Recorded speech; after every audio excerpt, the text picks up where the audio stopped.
অধর্ম, অবিচার ও অন্যায়ের বিরুদ্ধে সারা জীবন আছি, ছিলাম এবং সারা জীবন থাকবো। আমরা কোনোভাবে মারধর করিনি ওনাদেরকে। আপনারা ভাবুন তো, যে অন্যায়ভাবে যেভাবে অবেলা জীবদেরকে যেভাবে নিয়ে যাচ্ছিল, আমাদের বিরোধিতা করাটা কি ভুল?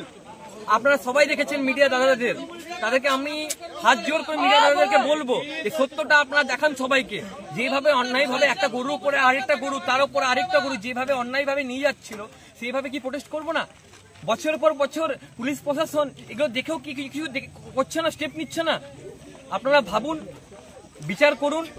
আমরা হিন্দুত্ববাদী সনাতনী হয়ে কোনো মতেই বরদাস্ত করব না। যদি আবার জেলে যেতে হয় আবার যাব, কিন্তু কোন রকম ভাবে কোনো গরু পার হতে দেবো না।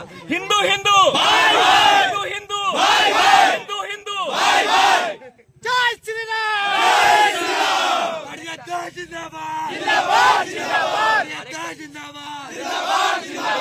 আরেকটা কথা আমি বলবো আপনাদের মাধ্যম দিয়ে তৃণমূলের নেতৃত্ববৃন্দদেরকে, যে কষ্টটা আমি পেলাম বা যে কষ্টটা আমার ঘরের লোক পেল বা আমার বন্ধু বান্ধবরা পেল, এরকম যেন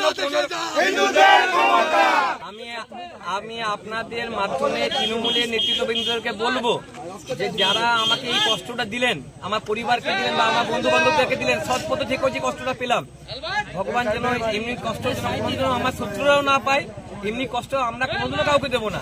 এবং তৃণমূলের হিন্দু বা সিপিএম এর হিন্দু বা কংগ্রেসের হিন্দু বলে নয়, প্রত্যেকটা সনাতনীদেরকে আমরা বলছি, গোমাতা হচ্ছে আমাদের সেন্টিমেন্ট, কোনো রকম ভাবে কোনো কম্প্রোমাইজ হবে না। পার্টি যার যার, কিন্তু গোমাতা যেখানে কথা উঠবে সেখানে সবাইকে আমাদের একসঙ্গে হয়ে লড়তে হবে।